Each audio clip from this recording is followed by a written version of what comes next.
audience officielle, je ne vais pas dire non. Parce qu'à cette audience, j'aurai un seul sujet, monsieur le président. À quand ma nationalité béninoise? Je mérite quand même cette nationalité. En tant qu'ambassadeur de la culture béninoise, quand même, il faut savoir reconnaître les bonnes choses. Monsieur Dame Camille Makosso a un objectif au Bénin, avoir la nationalité béninoise. Oui, à la question de savoir s'il a une audience avec le président, il demande quoi? Directement, ce qu'il lui veut demander, c'est la nationalité béninoise. Dites-moi ce que vous en pensez. Bien avant cela, on lui a posé une question. Et cette question est de savoir qui loue Makosso pour parler de la visibilité au Bénin. Écoutons tous ensemble ce qu'il a à nous dire. L'art de la marmaille, c'est Camille Makosso. C'est-à-dire que lui-même, là, non, si tu comprends ce monsieur, c'est que tu as tout compris. C'est pourquoi on n'arrive pas à le comprendre. Qui vous loue pour communiquer autour de la visibilité du Bénin? D'abord, j'ai la chance d'être déjà millionnaire.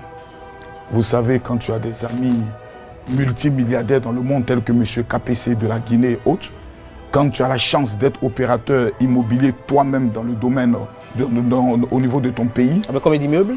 Je n'ai pas des immeubles et autres, nous faisons des maisons, villas, duplex de 6 pièces. Que nous prenons le soin de construire autour de 60 millions, que nous vendons autour de 100 à 120 millions avec piscine. 100 piscines, c'est 90 millions. Vous pouvez aisément multiplier par 12, vous avez le chiffre d'affaires que nous faisons par an.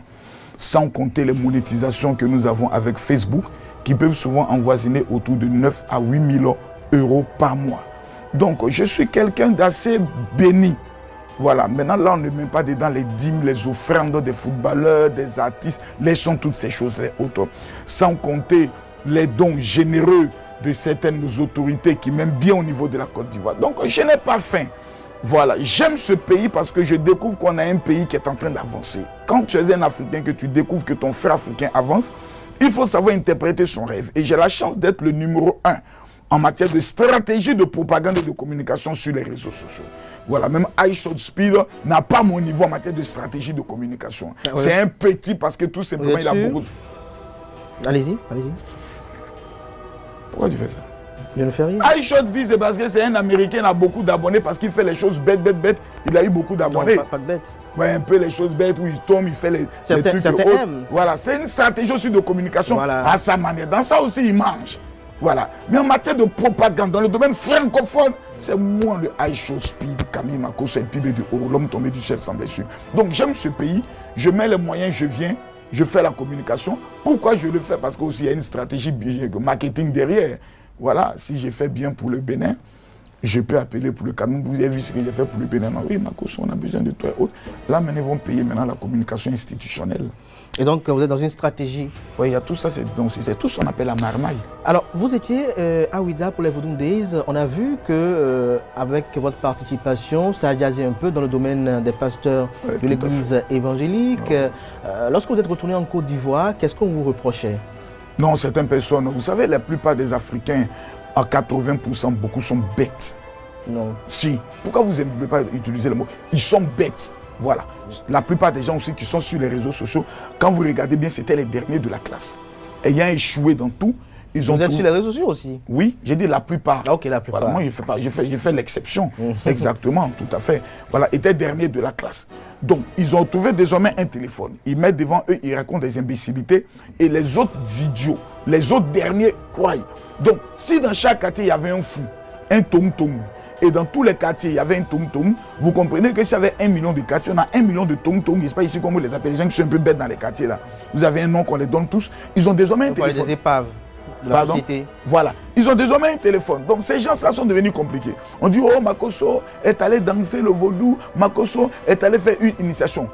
Assister à un événement est différent d'être initié à cet événement ou de participer à cet événement. Moi, je suis venu assister à quelque chose que je découvre magnifique. On nous a parlé du vaudou pendant tant d'années. Je veux venir voir comment ils font les affaires et autres, comment ils font les danses et autres. Mais la partie où ils font la pratique, là, qui rentre là-bas? On ne peut pas rentrer. On dit, si tu n'es pas un initié, tu ne peux pas rentrer.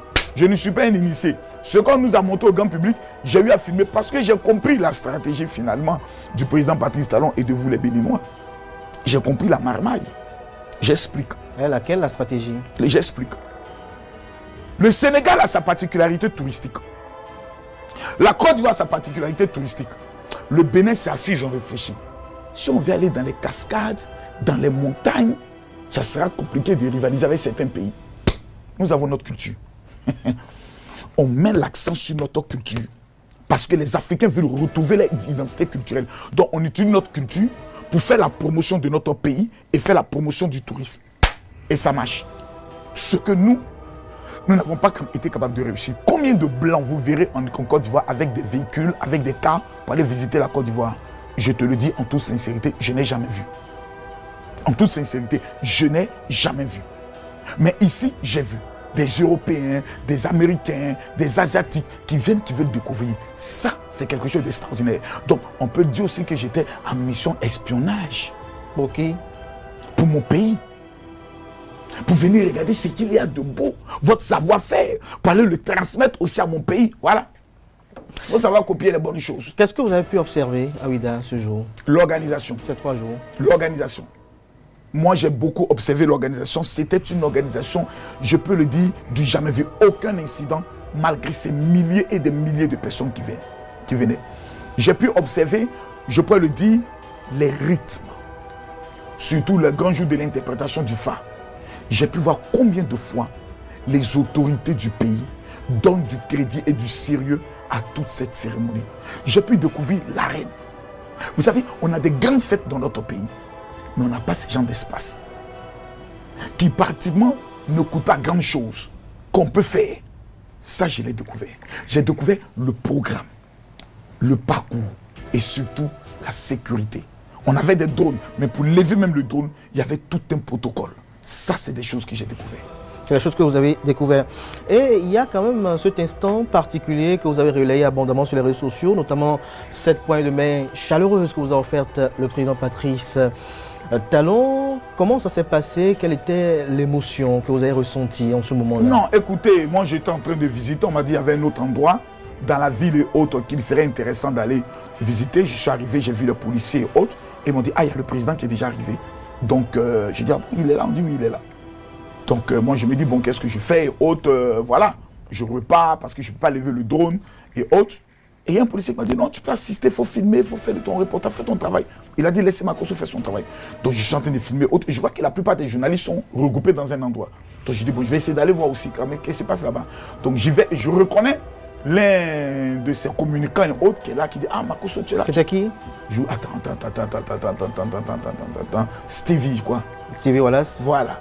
Qui me dit, de Bénin Bouge. Voilà, général Makosso, tu veux saluer le président? J'ai dit, mais c'est quoi cette question? Champion, on ne pose pas question comme ça à Makosso. J'ai dit, oui, donc tu restes là. Et il parle, le président dit, oh non, fais-le venir. Donc on m'appelle, il y a quelqu'un qui voulait venir, un petit esprit méchant, qui voulait venir me déranger, me parler d'autre chose. Il parle là, je ne l'écoute pas. Quand il dit, Makosso, oh non, j'ai oublié mon interlocuteur, le bonheur t'appelle, on dit, le Seigneur t'appelle, les anges vont venir faire quoi dans cette affaire?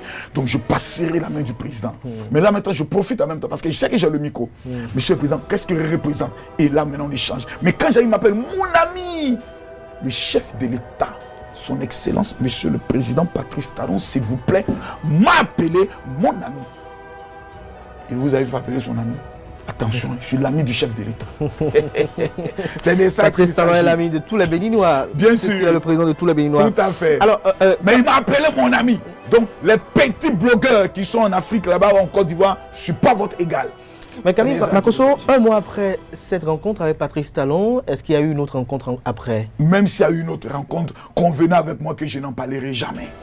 Donc il y a eu une autre rencontre? Non, il n'y a pas eu d'autre rencontre. Donc on peut déduire qu'il y a eu une autre rencontre officieuse? Non, il n'y a pas eu d'autre rencontre. Il n'y a pas eu une autre rencontre? Non, il n'y a pas eu d'autre rencontre. Il m'a serré la main, voilà. J'ai rencontré son fils, voilà. Vous avez rencontré son fils. Et quel est le gain? Le quoi? Le gain que vous avez tiré de cette rencontre? Mais c'est la photo, une photo avec un chef d'État, c'est ce que ça vaut? Pour Camille Makosso. Mais ça fait des ouvertures dans le pays.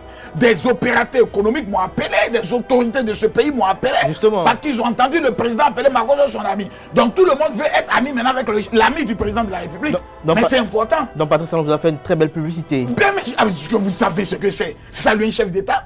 My godness. Et qu'est-ce que vous avez gagné avec ces coups de fil qu'on vous a passés? Mais des contrats pour aller visiter certaines usines qui vont me rémunérer de façon glorieuse. Papa Talon, merci. Maintenant, si le président veut m'accorder une audience officielle, je ne vais pas dire non. Parce qu'à cette audience, j'aurai un seul sujet, monsieur le président. À quand ma nationalité béninoise? Je mérite quand même cette nationalité. En tant qu'ambassadeur de la culture béninoise, quand même, il faut savoir reconnaître les bonnes choses.